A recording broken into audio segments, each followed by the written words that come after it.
हरे कृष्ण। पाप मोचनी एकादशी की कथा हम आज ही सुन लेते हैं। एकादशी कल है, संडे के दिन, तो कथा हम आज सुन लेते हैं कि एक दिन युधिष्ठिर महाराज ने भगवान श्री कृष्ण से कहा, प्रभु चैत्र मास के कृष्ण पक्ष की एकादशी का नाम क्या है और इसकी महिमा क्या है। भगवान कृष्ण ने कहा, जो ये एकादशी है इसका नाम है पाप मोचनी एकादशी और इसकी कथा इस प्रकार है।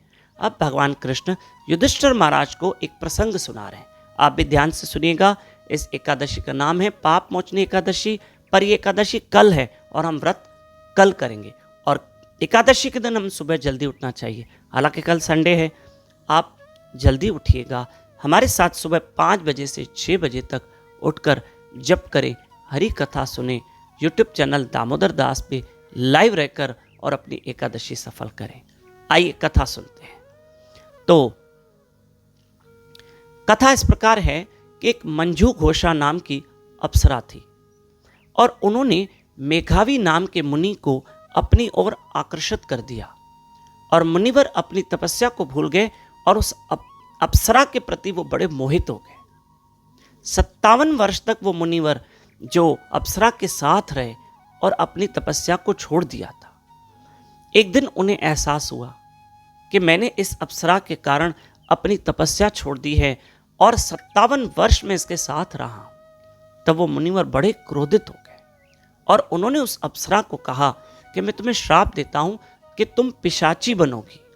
जैसे होता है ना भूत प्रेत पिशाच, तो तुम पिशाची बनोगी।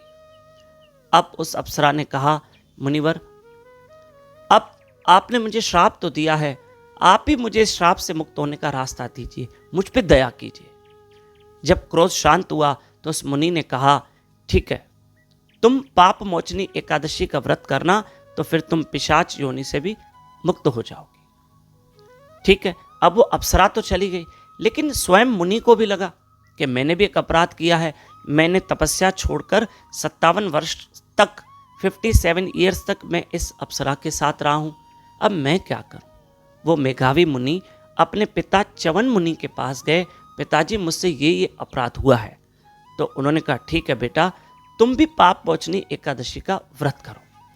और इस तरह से मेघावी मुनि ने अपने पिता के कहने पर पाप मोचनी एकादशी का व्रत किया और वहां मंजू घोषा नाम की अप्सरा ने भी इसी एकादशी का व्रत किया और दोनों उस अपराध से मुक्त हो गए। और फिर मुनिवर फिर से तपस्या में लग गए और वो अप्सरा देवलोक स्वर्ग में चली गई और दोनों ने इस पाप मोचनी एकादशी का व्रत किया और अपने पाप कर्म से मुक्त हो गए। प्रिय बंधुओं, इस एकादशी का नाम ही है पाप मोचनी एकादशी, पापों को नाश करने वाली एकादशी।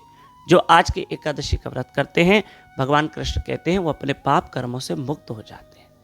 और जो आज की एकादशी पढ़ते सुनते भी हैं, उनका भी अवश्य भला होता है। पर एकादशी कल है, संडे 15 मार्च रविवार के दिन, ये ध्यान में रख के चलना।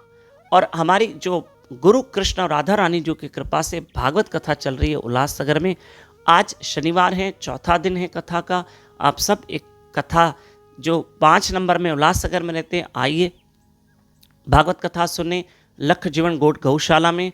और उसके साथ साथ जो यूट्यूब चैनल के माध्यम से भागवत कथा सुन रहे हैं, अवश्य सुनिएगा। आज कथा का चौथा दिन है। भगवान श्री कृष्ण का प्राकट्य दिवस बड़े धूमधाम से मनाएंगे। शाम को 7:30 से 9:30 बजे यूट्यूब चैनल दामोदर दास पे लाइव रहकर भागवत कथा सुनिए। कथा का चौथा दिन है। और जो सामने 5 नंबर में उल्लासनगर में कथा सुनेंगे, वो 7 बजे आइए, कथा सुनिए। हरे कृष्ण।